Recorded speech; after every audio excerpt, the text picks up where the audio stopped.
हाय आदेश। आज के इस सेशन में बात करेंगे फिबोनाची सीरीज़ के प्रोग्राम के लॉजिक के बारे में, है ना। ये प्रोग्रामिंग ट्यूटोरियल की सीरीज़ के बारे में हम बात कर रहे हैं, जिसमें हम हर प्रोग्राम का लॉजिक एक्सप्लेन कर रहा हूँ, है ना। प्रोग्राम का लॉजिक एक्सप्लेन कर रहा हूँ। तो आज वाले सेशन में हम बात करने वाले हैं फिबोनाची सीरीज के बारे में। तो फिबोनाची सीरीज क्या होती है, अगर आपको पता हो तो। फिबोनाची सीरीज मैंने यहाँ पर लिख रखी है। क्या होती है फिबोनाची सीरीज? जिसके अंदर हमारे दो नंबर स्टार्ट होते हैं 1 और 1 से। कहाँ से स्टार्ट होते हैं? नंबर 1 और 1 से स्टार्ट होते हैं, और उन नंबर का सम होकर अगला नंबर जनरेट होता है। याद रखना, 1 और 1 दो नंबर इनिशियल नंबर हैं। इन दोनों का सम होने के बाद अगला नंबर जनरेट हुआ, 2 जनरेट हुआ। 1 और 1 दोनों का सम हुआ, 2 हुआ। अगली बार 1 और 1 का सम नहीं हुआ, बल्कि इन दोनों का सम हुआ। 1 और 2 का सम हुआ, अगला नंबर जनरेट हुआ 3। 2 और 3 का सम हुआ, फिर अगला नंबर जनरेट हुआ 5। 3 5 8, 8 5 13। इसी तरीके से सोन ये सीरीज चलती रहती है। इसको बोलते हैं फिबोनाची सीरीज, है ना। जहां पर लास्ट 2 डिजिट का सम होकर अगला तीसरा नंबर जनरेट होता है। पहले 2 नंबर जनरेट हो जाते हैं, यानी इनको हमें वैसे ही लिखना होता है। अब अगला काम हुआ कि ये प्रोग्राम बनता कैसे। सबसे पहले इसमें क्या होता है, मैंने यहाँ पर बोला हुआ up to the given limit, यानी यूजर आपको इनपुट डालेगा। यूजर बोलेगा मेरे को इतने नंबर चाहिए। जितने नंबर यूजर डालेगा, जो वो पैटर्न डालेगा, जो वो लिमिट डालेगा, उस तक आपको वो सीरीज जनरेट करनी है, फिबोनाची सीरीज जनरेट करनी है। आपके नंबर कहाँ से स्टार्ट होते हैं? आपके नंबर स्टार्ट होते हैं 1 1 से, है ना। तो सपोज ये कैसे इसका लॉजिक बनेगा, कैसे लॉजिक बनेगा? ये जो नंबर जनरेट होंगे एक सीक्वेंस में जनरेट होंगे, कंटिन्यूसली जनरेट होते रहेंगे। क्या करना पड़ेगा इसके लिए? लूप लगाना पड़ेगा।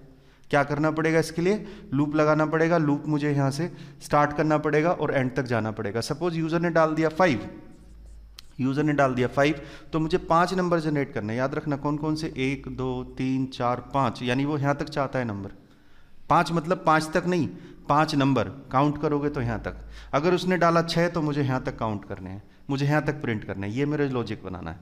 तो कैसे कि लूप चलेगा, समझ आ गया। मेरा लूप चलेगा, कहाँ से स्टार्ट होगा? काउंटिंग करेगा, काउंटिंग करेगा। काउंटिंग क्या बताएगी? कितने नंबर जनरेट होने हैं, है ना।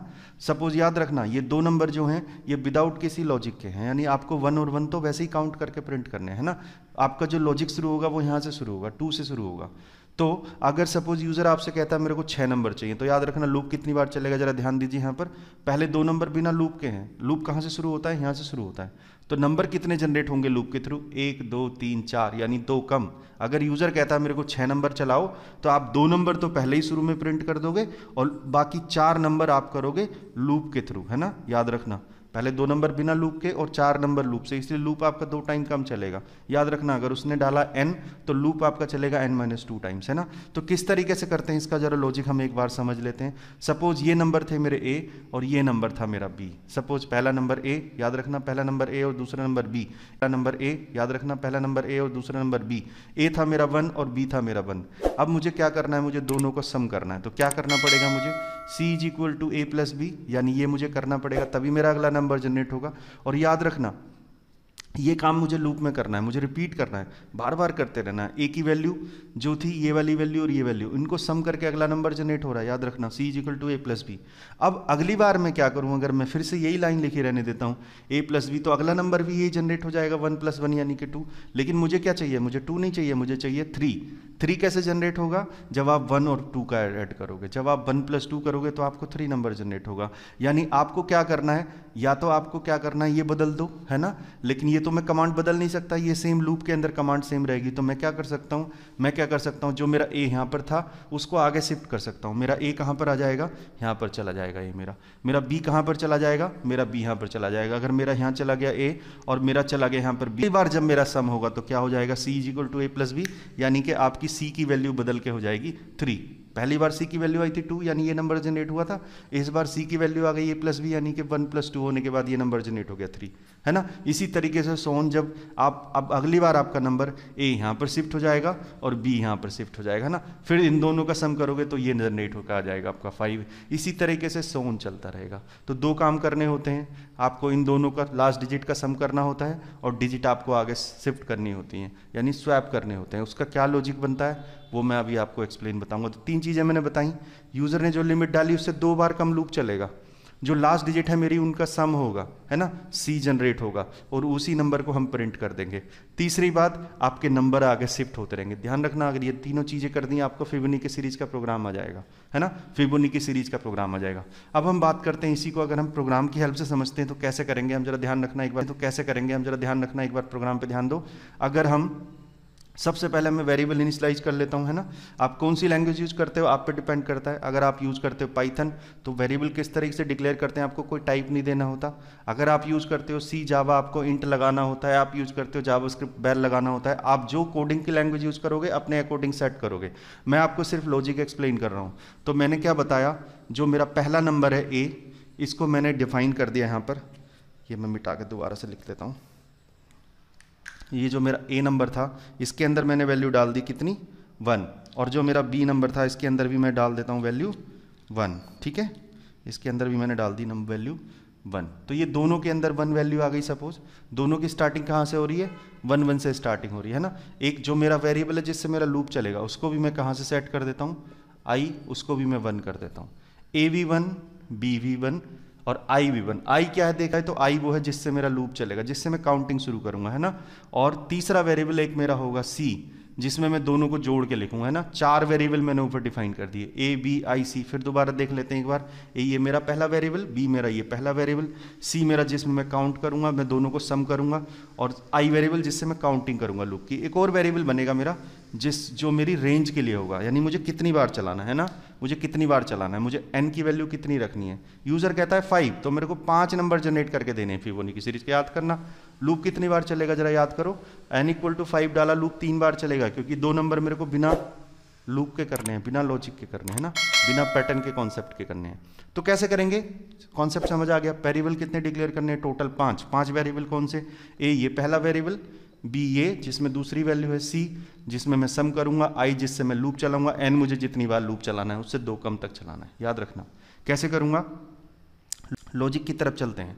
सबसे पहला काम ए और बी बिना कॉन्सेप्ट के ही प्रिंट कर लो। एन की वैल्यू आप यूजर से ले सकते हो, यहाँ पे मैंने डिफाइन कर दी है, कितनी डिफाइन कर दी है 5। आप यूजर से ले सकते हो, है ना। यूजर से ले लोगे, आपको क्या करेगा, सपोज एक्स वैल्यू डालेगा, आपको 2 कम चला दोगे, है ना। मैंने यहाँ पे आपको हार्ड कोड डिफाइन करके दिखा दिया है, कितना 5, है ना। आप क्या करोगे, सबसे पहले आप ए और बी की वैल्यू प्रिंट कर दोगे। किस तरीके से करोगे, प्रिंट ए कॉमा बी, है ना। पाइथन में आप इस तरीके से करोगे, ए कॉमा बी। आपने ये प्रिंट कर दिया, आपको आउटपुट मिल गई 1 और 1। ए की वैल्यू भी 1, बी की वैल्यू भी 1, आपको दोनों आउटपुट मिल गई 1 और 1, है ना। अब आप याद रखना, अब आप उस कॉन्सेप्ट पे चलोगे जहां पर आप क्या करते हो, जहां पर आप सम करने के बाद अगला नंबर जनरेट करते हो। क्या करते हो आप, सम करने के बाद अगला नंबर जनरेट करते हो। वो कैसे होगा जनरेट, वो तो बार बार रिपीट करना है। तो आप क्या करोगे, लूप लगाओगे उसके लिए। क्या करोगे आप, लूप लगाओगे। लूप कैसे लगाएंगे हम, ये लो मैं लूप लगा के दिखा देता हूँ। While i less than equal to, अगर मैंने लिख दिया एन कितनी हो रही है, 1 से शुरू हो रही है, एन टाइम्स चल जाएगा। मुझे एन टाइम्स नहीं चलाना, 2 नंबर में ऑलरेडी प्रिंट कर चुका हूँ, 2 नंबर में ऑलरेडी प्रिंट कर चुका हूँ। मुझे क्या चलाना है, 2 कम चलाना है। मैं क्यों ना यहाँ पे n-2 कर दूँ, क्यों ना मैं n-2 कर दूं। जैसे ही मैंने n-2 कर दिया, अब ये लूप 2 बार कम चलेगा, राइट। अगर पाइथन होती है मैं कॉलन लगा देता हूँ, जावा C++ होगी, आप सेमीकोलन, ये कॉलन नहीं लगाओगे, आप यहाँ पे कर्ली ब्रैकेट लगाओगे। पाइथन होगी आप इंडेंटेशन दोगे, है ना। अगली लाइन आपकी इंडेंटेशन के बाद आएगी। अगली लाइन के अंदर क्या करना है, लूप के अंदर क्या करना है, वही काम रिपीट करना है। क्या करना है आपको, C करना है a + b, है ना। C में दोनों को जोड़ना है, इन दोनों को जोड़ना है, 1 और 1 जुड़ के अगला नंबर आ गया C, और इसी नंबर को फिर प्रिंट कर देना है ना। ये जो नंबर आया जुड़ने के बाद इसको प्रिंट करना है। अब अगला नंबर जनरेट होकर आ चुका है, 2 आपको मिल चुका है, 1 और 1 का सम 2 आपको मिल चुका है, ठीक है। अब आप क्या करोगे, अब आप नंबर आगे शिफ्ट करोगे, है ना। नंबर आप शिफ्ट करोगे, ए को बी बनाओगे, यानी यहाँ पर आपका ए था, यहाँ पर बी था, आप ए यहाँ पर बी था, आप ए को यहाँ लेके आओगे और बी को यहाँ लेके आओगे, है ना। किस तरीके से कर सकते हैं, अगर आप लिखते हो a = b और b = c, वैल्यू शिफ्ट हो जाएंगी। लेकिन याद रखना किस तरीके से लिखेंगे। अगर मैंने लिख दिया, अगर मैं लिखता हूँ यहाँ पर a = b और b = c, इसका क्या मतलब हुआ, a के अंदर b चला गया और b के अंदर c चला गया। लेकिन अगर मैंने इसका उल्टा लिख दिया, मैंने पहले लिख दिया b = c, a = b, याद रखना c की वैल्यू a में चली जाएगी, है ना। c की वैल्यू a में चली जाएगी, लेकिन आपको इस तरीके से लिखना है, आपको वो नहीं करना, है ना। अगर मैंने यहाँ पे लिख दिया होता, इसकी जगह मैं यहाँ पे लिख देता हूँ, पहले मैंने ये लाइन लिख दी होती b = c और a = b, तो याद रखना c b के थ्रू होती हुई a में चला जाएगा, है ना। तो c a के अंदर दोनों चीज़ें आ जाएंगी, यानी a और b दोनों के अंदर c आ जाएगा, वो नहीं करना मुझे। तो मैं ये करने की बजाय ये लिखूंगा a = b, यानी a के अंदर b की वैल्यू आ गई 1, b के अंदर c की वैल्यू आ गई 2, यानी a यहाँ पे शिफ्ट हो गया, a यहाँ पे शिफ्ट हो गया। अब देखा जाए तो मेरा a यहाँ पर आ चुका है, और b मेरा यहाँ पर आ चुका, जिससे अगली बार जब ये लूप चलेगा तो जो सम होगा वो 1 1 का नहीं होगा, वो 1 2 का होगा। और यही कॉन्सेप्ट चलता रहेगा क्योंकि ये लूप के अंदर है। और मेरा जो ये i वेरिएबल है ये मुझे बढ़ाना पड़ेगा, क्यों? क्योंकि मुझे लूप की काउंटिंग भी तो करनी है। तो मैं क्या करूँगा, i is equal to i plus 1 कर देता हूँ, है ना। ये लूप कंटिन्यूसली चलता रहेगा, ये पैटर्न रिपीट होता रहेगा। c में जो अगले नंबर थे और भी, उन दोनों का सम होगा, वो सम जोड़ेंगे दोनों, है ना। वो जुड़ गए और आपको प्रिंट करना है। तो अगला नंबर क्या जनरेट होगा, पहली बार 1 1 तो मेरे यहाँ पे प्रिंट हो गए, है ना। यहाँ पे समझ लेते हैं एक बार, n की वैल्यू थी सपोज मेरे पास 5, इसका ड्राई रन देख लेते हैं। n की वैल्यू थी 5, i की वैल्यू थी पहली बार कितनी 1, a था कितना 1 और b था 1। सबसे पहला मेरा प्रोग्राम है ऊपर से चलना शुरू करेगा, a और b प्रिंट हो गया, 1 और 1 प्रिंट हो चुके हैं, है ना। i की वैल्यू 1, n की वैल्यू 5। हम लॉजिक के अंदर आए, i less than equal to n minus 2, याद रखना i की value 1 less than equal to n minus 2, n मतलब 5, 5 माइनस 2 मतलब 3, 1 less than equal to 3, condition true हो गई। अंदर घुस गए, क्या किया, c is equal to a plus b, a कितना था 1 और b कितना था 1, है ना। वो मैं प्रिंट करा चुका हूँ ऑलरेडी, है ना। a और b दोनों 1, तो c आपने निकाला a प्लस b, आपको कितना मिल गया, 2 मिल गया। 1 और 1 ऐड होने के बाद मिल गया 2। हम इसको प्रिंट कर देते हैं, ये लो मेरा प्रिंट हो गया। याद रखना c मेरा कितना हो चुका है, a प्लस b यानी कि 2, है ना। अब मैंने ये शिफ्ट मार दिया, आगे शिफ्ट कर दी वैल्यूज, a के अंदर आ गया b मतलब ये जो वैल्यू थी यहाँ पे था ना पहले a और b, तो a के अंदर आ गया 1 और b के अंदर आ गया c अभी यानी कि क्या निकल कर आया था 2, ये दोनों फाइनल आ गए, है ना। फिर आपने क्या किया, i को बढ़ा दिया, i पहले 1 था, अब हो गया 2। अगली बार जब लूप चलेगा i की वैल्यू बढ़ के कितनी हो गई 2। ऊपर गए चेक करने, फिर से चेक करने गए, क्या 2 लेस देन इक्वल टू 3, अब यहाँ पे 2 आ गया। याद रखो मैं फिर से इसी को लिखता हूँ, 2 less than equal to 3। Pattern क्या था, c is equal to a plus b, पहले मैंने 1 और 1 जोड़े थे, है ना, तब 2 आया था मेरा। इस बार मेरी वैल्यू बदल चुकी है 1 और 2, तो यहाँ पर मैं क्या जोड़ूंगा 1 प्लस 2, क्या मिलेगा मुझे, मुझे मिलेगा 3, क्या मिलेगा मुझे 3 मिलेगा, है ना। उस 3 को मैं यहाँ पर प्रिंट करा देता हूँ, 3 भी मेरा प्रिंट हो गया। याद रखना 3 मेरा प्रिंट हो गया। a और b की वैल्यू बदल जाएंगी, अब a के अंदर आ गया 2 और b के अंदर आ गया 3। याद रखना i की वैल्यू मेरी 2 थी, अब बदल के हो गई 3, i की वैल्यू मेरी 2 थी, बदल के हो गई 3। फिर से जाएंगे ऊपर चेक करना है, फिर से ध्यान दो, यहाँ पर हो जाएगा 3 less than equal to 3, condition अभी भी ट्रू, अंदर आ गए। c is equal to a plus b जोड़ते हैं, पहले 1 प्लस 2 जोड़ा था, इस बार क्या जोड़ेंगे 2 प्लस 3 जोड़ेंगे। a और b की वैल्यू देखो 2 थी और 3 थी, 2 प्लस 3 जोड़ा, यहाँ पर क्या मिला हमें 5। इस बार याद रखना c की वैल्यू कितनी मिली 5, हम प्रिंट करा देते हैं, 5, है ना। अब ये दोनों फिर से बदल गए, a की वैल्यू बदल गई, b की वैल्यू बदल गई, a हो गया हमारा 3 और b हो गया मेरा 5, b में c चढ़ के हो गई 4। फिर से गए देखो ऊपर कंडीशन चेक करने, इस बार हमने चेक किया 4 less than equal to 3, condition पहली बार फॉल्स हो गई, हम बाहर निकल गए, यानी मेरा लूप खत्म हो गया, मेरे सारे नंबर भी प्रिंट हो गए।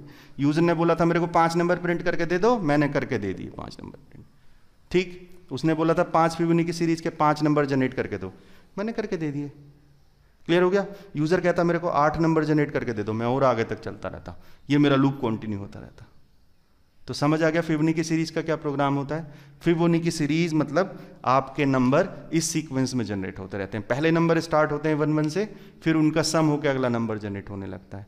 पहला नंबर था 1 1, दोनों का सम हुआ 2, 1 2 का सम हुआ 3, इस तरीके से जनरेट होते रहते हैं। अगला नंबर, इसी तरीके से आप कौन कौन सी सीरीज ट्राई कर सकते हो, आप और भी सीरीज ट्राई कर सकते हो, उनका पैटर्न अलग है। आप लुकास सीरीज का पैटर्न कर सकते हो, है ना, आप ट्रिबोनिकी सीरीज कर सकते हो, आप कुछ भी कर सकते हो, है ना, आप वो सब ट्रिबोनिकी सीरीज कर सकते हो, आप कुछ भी कर सकते हो, है ना, आप वो सब कर सकते हो। ये this is the implementation of loop, आप लूप समझने की प्रैक्टिस कर रहे हो, है ना। अगर मुझे लूप समझना है, हम इस तरीके के कॉन्सेप्ट समझेंगे तो हमें जल्दी लूप समझ आ जाएगा।